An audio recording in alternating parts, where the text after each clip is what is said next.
वाकई world war 3 के करीब हैं या ये सिर्फ एक कॉन्स्पिरेसी है डोनाल्ड ट्रंप को नोबेल प्राइज के लिए नॉमिनेट करवाने की।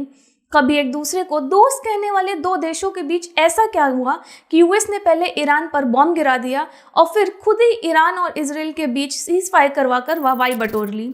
आज के एपिसोड में हम जानेंगे ईरान के सफ़र को, कैसे बाहर के लोगों ने आकर ईरान को पूरी तरह से तबाह कर दिया और आज के हालात का दुनिया के भविष्य पर क्या असर पड़ेगा और इंडिया इस सब के बीच में कहाँ स्टैंड करता है। ईरान के पास ऑयल है जो कि उसकी सबसे बड़ी ताकत होनी चाहिए थी, पर यही ताकत उसके लिए सबसे बड़ी मुसीबत बन गई जो वर्ल्ड वॉर 1 से शुरू हुई थी और आज वर्ल्ड वॉर 3 की वजह बनती नजर आ रही है।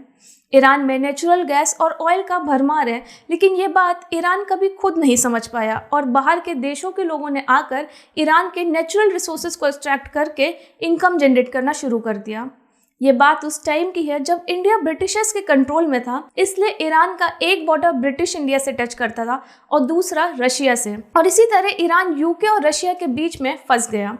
फिर मई 1804 को रशिया ने मौका देखकर ईरान पर अटैक कर देता है और ज़बरदस्ती एक ट्रीटी साइन होती है जिससे ईरान के सारे नेचुरल रिसोर्सेज पर उनका हक हो जाता है। इसी तरह 1857 तक यही सेम चीज़ ब्रिटिश भी करता है एंड अब रशिया और ब्रिटिश दोनों मिलके ईरान का फ़ायदा उठा रहे होते हैं। यूके ईरान के साथ एक एग्रीमेंट साइन करता है जिसके अकॉर्डिंग विलियम डी आर्की, जो कि एक ऑयल माइनिंग करता था, वो ईरान में ऑयल माइनिंग करेगा और अगर ऑयल मिला तो उसको एक्सट्रैक्ट करके सेल भी करेगा और इसके बदले वो ईरान को 16% रेवेन्यू देंगे और ईयरली कंपनसेशन भी। बट इससे ईरान के लोकल्स को काफ़ी नुकसान हो रहा था। फिर इस सब के बीच तब तक वर्ल्ड वॉर 1 शुरू हो जाती है और 1917 तक रशिया ईरान को छोड़ अपने देश वापस चला जाता है, पर यूके अभी भी वापस नहीं गया था क्योंकि अब तक उनके सारे काम ऑयल पर बेस्ड हो गए थे और ईरान को छोड़ने से उनको काफ़ी नुकसान होता। लेकिन फिर प्रेशर पड़ने पर यूके को भी बाहर जाना पड़ता है, लेकिन जाने से पहले वो ईरान के आर्मी हेड रेज़ा खान पहलावी को फुल सपोर्ट करके वहाँ के मजलिस पावर को वीक कर देते हैं और सारा पावर रेज़ा खान के पास हो जाता है। मजलिस ईरान में वो लोग होते हैं जो गॉड को काफ़ी मानते हैं और स्कॉलर्स कहलाते हैं। इनको ईरान के लोकल्स भी काफ़ी रिस्पेक्ट देते हैं। रेज़ा खान एक मॉडर्न और सेकुलर लीडर थे और इन पर वेस्टर्न इन्फ्लुएंस काफ़ी था, इसीलिए 1928 में इन्होंने आदमियों को यूरोपियन स्टाइल में ड्रेस करना कंपलसरी कर दिया था और वुमेन्स का पर्दा सिस्टम भी हटा दिया था। इनके टाइम में वुमेन्स को काफ़ी फ्रीडम दी गई थी। रेज़ा खान ने एक और काम किया जो कि था ब्रिटिशर्स पेट्रोलियम से अपना 16% रेवेन्यू बढ़ाकर 20 कराना और ईरान को मिलने वाला ईयरली कंपनसेशन भी बढ़वा लिया था। लेकिन लोकल्स को अभी भी इससे कोई फ़र्क नहीं पड़ता था, उनको अपने ऑयल का पूरा कंट्रोल चाहिए था। अब तक वर्ल्ड वॉर 2 शुरू हो गई थी और इस बीच एंट्री होती है जर्मनी की ईरान में, जिसे देख रशिया और यूके तिलमिला जाते हैं। इस वॉर में यूएस भी रशिया और यूके के साथ था और ये सब मिलके अब ईरान को समझाते हैं कि जर्मनी को बाहर करो। अब होता यह है कि ईरान रशिया, यूके, यूएस और जर्मनी इन सब के बीच फंस चुका था। इसी चक्कर में यूएस और रशिया ईरान पर अटैक भी कर देते हैं और इसका रीज़न ये था कि उनका वेपन और फूड का सप्लाई ईरान से होकर जाता था और अगर जर्मनी ईरान में रहता तो इससे उनके ट्रेड पर काफ़ी असर पड़ने वाला था। इस बीच अब यूएस भी ईरान में एंट्री लेता है जो कि यूके और रशिया के सपोर्ट के लिए था एंड यूएस ईरान को फुल सपोर्ट करता है हर तरीके से।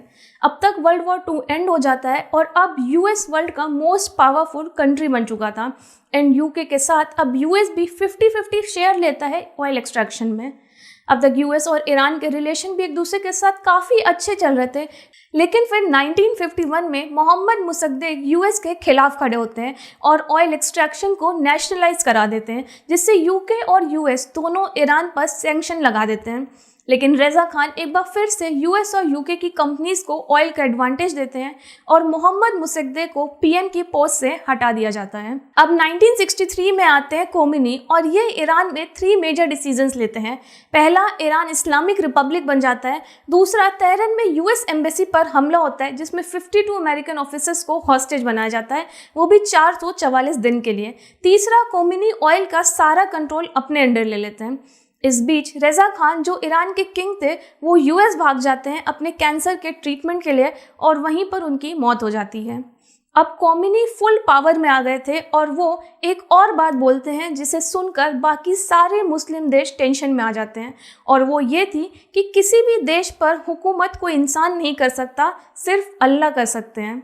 उधर यूएस ऑयल एक्सट्रैक्शन के सारे कॉन्ट्रैक्ट कैंसिल होने की वजह से ईरानियन एसेट्स को फ्रीज कर देता है जो भी अमेरिकन बैंक्स में होते हैं, और 1979 के बाद अमेरिका ईरान से ऑयल इंपोर्ट करना भी बैन कर देता है। अब तक ईरान के पास अपने प्रॉक्सी एलाइज भी बन जाते हैं, और वो होते हैं हमास गाजा में, हिजबुल्लाह लेबनान में और हूती यमन में। ईरान के नज़रिए से देखें तो वो बस अपने आप को बचा रहा था, क्योंकि जब जब ईरान न्यूक्लियर पावर बनाने के पास पहुंचता है तब तब यूएस और इराक मिलकर उसको फेल कर देते हैं। अब आज की बात करें तो हाल ही में अमेरिका ने ईरान पर हमला किया, और इसका असर पूरे एशिया पर हो सकता है, क्योंकि स्ट्रेट ऑफ हॉर्मोज, जहाँ से 3000 से ज़्यादा शिप हर महीने ऑयल और नेचुरल गैस को ट्रांसपोर्ट करती हैं पूरी दुनिया में, उसको कंट्रोल करता है ईरान। और अगर ऐसा होता है तो इससे इंडिया को काफ़ी नुकसान हो सकता है, क्योंकि अगर ऑयल इंपोर्ट में कुछ भी दिक्कत हुई तो ऑयल के प्राइसेस बढ़ेंगे, और ऑयल के प्राइसेस बढ़ने का मतलब है हर एक चीज़ के प्राइसेस इंक्रीज होना, जिससे इन्फ्लेशन बढ़ेगा और देश में इंस्टेबिलिटी आएगी। ईरान काफ़ी सालों से न्यूक्लियर पावर बनाने की कोशिश कर रहा है, क्योंकि मिडिल ईस्ट में अभी तक किसी भी कंट्री के पास न्यूक्लियर पावर नहीं है। तो अगर ईरान इसमें सक्सेसफुल हो गया तो फिर कोई भी देश उस पर हमला नहीं करेगा, और इस तरह न्यूक्लियर पावर से उसे प्रोटेक्शन मिलेगी और ऑयल से पावर। इस पूरे सिनेरियो को देखकर आप इस पर क्या कहना चाहते हैं, आप हमें कमेंट कर बता सकते हैं। आज की वीडियो में बस इतना ही। आपसे जल्द मिलेंगे किसी नए टॉपिक के साथ। थैंक यू फॉर वॉचिंग मूवली talkies. You are always welcome to share your feedback and suggestions.